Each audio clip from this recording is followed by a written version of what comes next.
अल्हम्दुलिल्लाहि वहदहु वस्सलातु वस्सलामु अला मन ला नबिय्य बअदहु अम्मा बअदु फ़अऊज़ु बिल्लाहि मिनश शैतानिर रजीम बिस्मिल्लाहिर रहमानिर रहीम वलितकून आयतल लिल मुअमिनीन व यहदियकुम सिरातम मुस्तक़ीमा।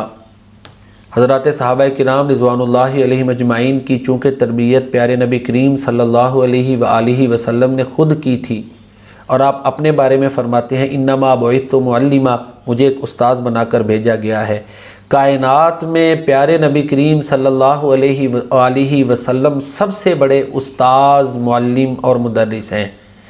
चूँकि सहाबा किराम की तरबियत आपने की थी, लिहाजा वो सहाबा किराम इस पाए पर पहुँच गए कि अल्लाह ताला ने उनके बारे में फ़रमाया, ये मकाम सहाबा किराम को हासिल हो गया कि अल्लाह ताला ने उनके बारे में फ़रमाया फ़इन आमनू बिमिस्लि मा आमनतुम बिही फ़क़द इह्तदौ, अगर तुम उन जैसा ईमान लाओगे फिर तुम हिदायत याफ्ता हो। और अल्लाह के नबी ने एक मौके पर फ़रमाया कि सीधा रास्ता जो है वो है जो मेरा है और मा अना अलैहि व अस्हाबी, मेरे सहाबा किराम का है। अल्लाह के नबी ने फरमाया जिस रास्ते पे मैं चल रहा हूँ और मेरे सहाबा किराम चल रहे हैं वही सीधा रास्ता है। सूरतुल फतह की आयत नंबर 20 में उसका एक हिस्सा मैंने आपके सामने पेश किया है। इसमें अल्लाह ताला जो है ना वो सुलह हुदैबिया का वाक़या ज़िक्र करने के बाद लिखते हैं सहाबा किराम के बारे में, व यहदियकुम सिरातम मुस्तक़ीमा, तुम्हारा रब तुम्हें सिरात मुस्तक़ीम दिखाएगा। तो इन सारे दलाइल से नतीजा ये निकलता है कि सहाबा किराम सिरात मुस्तक़ीम पर फाइज थे।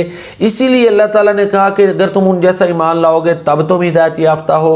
अल्लाह के नबी ने फरमाया कि मेरे और मेरे तरीके पर जो चलेगा वो सिरात मुस्तक़ीम पर है। और अल्लाह कुरान करीम में सहाबा किराम के बारे में फरमाता है कि तुम्हें अल्लाह सिरात मुस्तक़ीम पर चलाएगा। सहाबा किराम सिरात मुस्तक़ीम पर थे। अल्लाह ताला हमें उनके रस्ते पर, डगर पर, यानी वो कुरान और सुन्नत पर अमल करने वाले थे, तो अल्लाह ताला हमें उनकी पैरवी करने की तौफ़ीक़ अता फ़रमाए। वमा अलैना इल्लल बलागुल मुबीन।